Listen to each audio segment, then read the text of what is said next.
Comment avoir un rendez-vous avec une fille? On va voir ensemble les deux seuls cas possibles que vous pourriez avoir pour avoir un rendez-vous rapidement.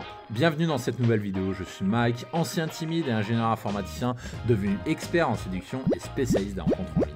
Et aujourd'hui, je réponds à une question qu'on me pose souvent qui est que vous là, vous avez peut-être envie de l'emmener en rendez-vous, de boire un verre avec elle, voire peut-être même de coucher avec elle le premier soir comme je vous apprends à le faire dans mes méthodes. Vous avez envie de ça, mais vous ne savez pas comment l'emmener en rendez-vous. Et écoutez, je vais vous en parler dans cette vidéo puisque c'est le sujet. Avant de commencer, comme d'habitude, je vous conseille de vous abonner en cliquant sur la cloche si ce n'est pas déjà fait et de vous rendre sur le lien en description pour recevoir gratuitement de nouveaux conseils en séduction que je ne donne pas sur YouTube. Avant, ce qu'il faut que vous compreniez, c'est que avoir un rendez-vous, ça consiste à la même chose que jouer au poker. C'est un petit peu comme vous êtes là avec vos cartes et vous allez jouer au poker. Qu'est-ce que je veux dire par là? Vous allez comprendre. Le rendez-vous, c'est juste l'aboutissement déjà d'une attirance réciproque. Sur ça, je ne vous apprends rien. Mais c'est aussi l'aboutissement d'une bonne discussion que vous avez eue avant, c'est-à-dire par SMS ou dans la vraie vie.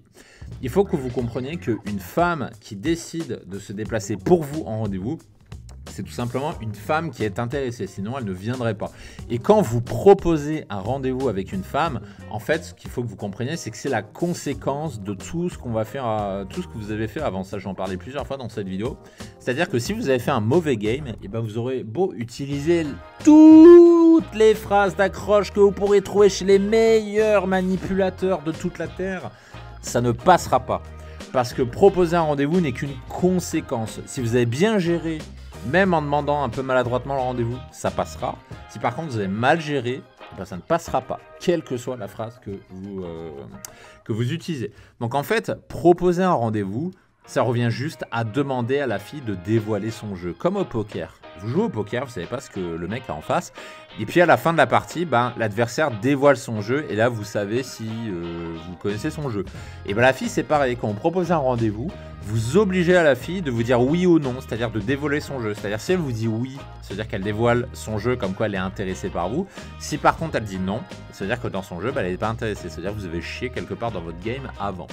Et c'est tout simplement ça, proposer un rendez-vous. En fait, la partie la plus difficile, ce sera de réussir votre rendez-vous. Je fais une petite parenthèse, si vous voulez apprendre à réussir votre rendez-vous, je vous renvoie vers la méthode complète qui s'appelle la garçonnière. Vous trouverez le lien en description pour toutes les personnes qui souhaitent réussir leur rendez-vous une fois qu'il est obtenu. Parce que avoir un rendez-vous, c'est pas l'enjeu c'est de réussir. Mais on va quand même répondre dans cette vidéo aux deux cas dont je vous ai proposé. Il y a le premier cas qui est, vous allez proposer un rendez-vous parce que vous avez la personne en face de vous. Vous discutez de vive voix et vous allez lui proposer ce rendez-vous de vive voix. Ce qu'il faut faire, c'est surveiller d'abord votre attitude. Donc, c'est-à-dire garder la tête haute, ne pas baisser la tête comme un petit enfant qui parle à sa mère. Vous allez relever la tête. Hyper important. Je parle beaucoup d'attitude parce que l'attitude, c'est 80% de la communication. Le langage corporel passe à 80% par votre attitude. Pas par les mots que vous employez, mais par l'attitude. Si vous avez une attitude merde, vous pourrez balancer la meilleure pick-up line au monde que vous avez chopé chez les meilleurs gourous manipulateurs américains de toute la planète, ça ne passera pas. C'est votre attitude qui compte.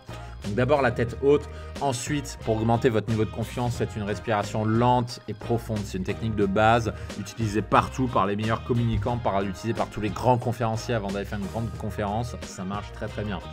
Gardez le dos droit.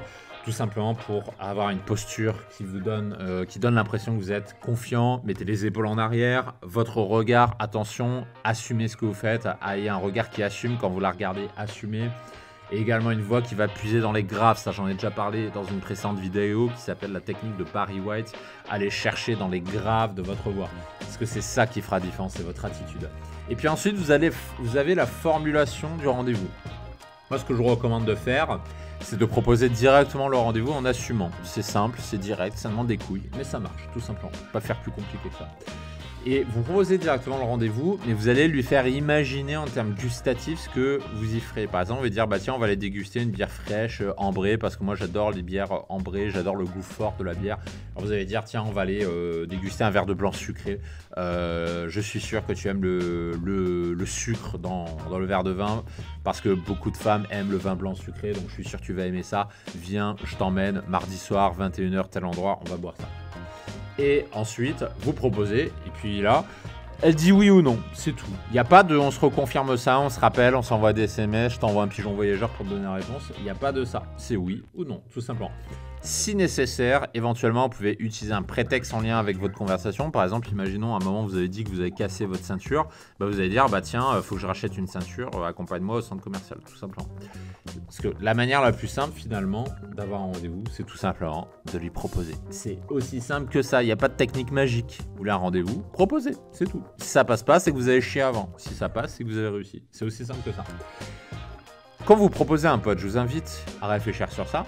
Quand vous proposez à un pote d'aller boire une bière, est-ce que vous réfléchissez pendant des heures sur la meilleure phrase pour l'inviter à boire un verre? Est-ce que vous tapez sur Google meilleure phrase pour proposer à un ami d'aller boire une bière? Non. Mais pourquoi vous le faites avec les filles? C'est pareil. Faites exactement la même chose. Ensuite, vous avez le deuxième cas de figure qui est celui du rendez-vous par SMS. Le rendez-vous par SMS, ça peut préparer, sauf que la différence, c'est que vous ne pouvez pas jouer sur votre attitude parce que il n'y a que des écrits, il n'y a que des textos, vous ne pouvez passer que par ça. Et donc là, par contre, vous n'avez pas l'attitude, donc là, c'est le contenu de votre conversation. Là, par contre, ce sont les mots que vous allez employer qui auront l'impact le plus important. Et donc, pour l'inviter au rendez-vous, c'est préférable d'utiliser un contenu en rapport avec la discussion que vous avez eue. Parce que là, vous n'avez pas vraiment le choix. Là, par contre, il faut que vous utilisiez un prétexte. C'est quelque chose de généralement nécessaire pour augmenter les chances qu'elle vous dise oui. Par exemple, le coup de la ceinture, le célébrissime, par exemple, on dit tiens, tu m'as dit que tu connaissais en mode et je dois changer de ceinture. Est-ce que tu m'accompagnes samedi après-midi au centre commercial et puis on ira se boire un verre dans la foulée? Puis elle vous dit oui ou non, et boum, et vous enchaînez. Et à défaut, si vous n'avez aucun prétexte, assumez l'approche directe. Hein, ça marche aussi, c'est juste que par texto, c'est mieux d'avoir des prétextes. Parce que par texto, le contenu de ce que vous dites a 10 fois plus d'importance que dans la vraie vie. Et si vous voulez des exemples, parce que vous allez peut-être me dire ouais mais Mike, mais t'as pas des exemples, et je vous renvoie vers mes autres vidéos sur les conversations. Il y a quelques vidéos sur ma chaîne YouTube où je parle des conversations SMS. Et pour aller plus loin, pour accéder à la méthode complète, vous la trouvez sur le site, ça s'appelle La Réplique, c'est ma formation phare pour améliorer vos conversations SMS, WhatsApp, Tinder, compagnie. Rappelez-vous de ceci, c'est que, j'insiste vraiment dans cette vidéo, c'est que la réponse à une proposition de rendez-vous, c'est-à-dire le oui ou non, n'est qu'une conséquence de tout ce que vous avez fait avant. C'est-à-dire si, par exemple, par SMS, vous avez fait une bonne conversation SMS, le rendez-vous n'est qu'une formalité. Si par contre vous avez chié, ça ne fonctionnera pas. Donc là, il faut vous améliorer sur l'avant et l'après. Donc pour l'avant-rendez-vous, je vous renvoie vers les méthodes que vous trouverez sur le site. Et pour gérer le rendez-vous en lui-même, puisque l'enjeu est là, je vous renvoie vers la méthode complète qui s'appelle la garçonnière. Vous trouverez le lien en description de cette vidéo. Sur ce, je vous retrouve de l'autre côté et je vous dis à très bientôt. Ciao, ciao.